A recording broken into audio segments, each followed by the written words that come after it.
Top up कराना पड़ता है या बार बार इसके ट्रीटमेंट को लेना पड़ता है हर 6 महीने के बाद। और दूसरा ये है कि कभी कभार हम पेशेंट्स की एक ही दफ़ा कंप्लीट डोज उसको नहीं देते हम, ताकि फीचर्स बिल्कुल फ्रोज़न कभी कभार हो जाते हैं। अगर इंजेक्टर प्रॉपर नहीं होगा, ज़्यादा दे दें रिक्वायरमेंट से ज़्यादा, तो आप बिल्कुल ही आपके जो एक्सप्रेशन हैं वो मास्क लाइक हो जाएंगे, बिल्कुल आप फ्रोज़न फेस, जैसे आप स्माइल नहीं कर सकेंगे, फ्रॉन नहीं, अगर हमने बोटॉक्स को ओवरडू कर दिया। तो ये भी एक साइड इफ़ेक्ट है कि अगर प्रॉपर इंजेक्टर इसको नहीं प्रॉपर टेक्निक से फॉलो करे तो ये एक साइड इफ़ेक्ट इनकाउंटर हम कर सकते हैं। इसके बाद ये कि कुछ लोग हाइपर सेंसिटिव होते हैं बोटॉक्स की डोज के साथ। अगर फर्स्ट टाइम बोटॉक्स लगवा रहे हैं तो मेक श्योर करें कि आप एलर्जी टेस्ट इसका करवाएं। हाइपर सेंसिटिविटी टू बोटॉक्स हमें चेक करनी है, और अगर आप उससे एलर्जिक नहीं है तो आप ये ट्रीटमेंट ले सकते हैं। इसके अलावा कुछ पेशेंट्स ऐसे जो किसी किस्म की न्यूरोलॉजिकल डिजीज़ यानी असाबी या जहनी किसी बीमारी का शिकार हैं तो वो भी बोटॉक्स नहीं ले सकते।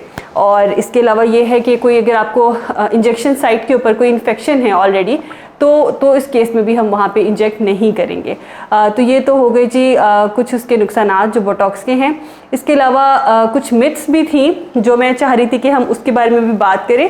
कुछ पेशेंट्स मुझसे पूछते हैं कि जी हमने सुना है कि हम बोटॉक्स का ट्रीटमेंट जब लेंगे 3 से 6 महीने बाद जब उसका इफेक्ट ख़त्म हो जाता है तो हम पहले से ज़्यादा ओल्डर नज़र आते हैं, हमारी जिल्द पहले से ज़्यादा एज और बुरी अपीयरेंस देती है। तो ये मिथ है, ऐसा कुछ नहीं होता। देखिए आप इसको अंडरस्टैंड इस तरह से करें, बोटॉक्स का काम क्या है। बोटॉक्स बेसिकली हमारे उन केमिकल्स को, हमारी नर्व्स के उन केमिकल्स को ब्लॉक करता है जो हमारे मसल्स को कॉन्ट्रैक्ट करते हैं, उसको सुकेड़ने में, उसकी मूवमेंट करने में जो रोल प्ले करते हैं। तो ये उनकी रिलीज़ को कम करता है, तो लिहाजा हमारा वो मसल रिलैक्स हो जाता है। तो फाइन लाइन जो कितने अरसे से वहाँ मौजूद थी वो 3 से 6 महीने के लिए बिल्कुल गायब हो जाती है, तो एक यंगर लुक आती है। तो जब एक जगह पे जहाँ मुसलसल फाइन लाइन है और वो 3 से 6 महीने के लिए बिल्कुल डिसअपेयर होगी, वो ग्रेजुअली जब बिल्डअप करेगी तो उसमें मज़ीद 6 महीने लेगी। तो ये ऐसा नहीं होगा कि आपकी जिल्द मज़ीद बूढ़ी नज़र आएगी। अगर आप रेगुलर 6 मंथ्स टू 1 ईयर के बाद अपने बोटॉक्स को रिपीट कराते रहते हैं तो यू स्टे यंगर। आपकी फाइन लाइन्स डिवेलप ही नहीं होती, या होती है तो वो बहुत मिनिमल होती हैं as compared to the case जहाँ बिल्कुल नहीं लगा।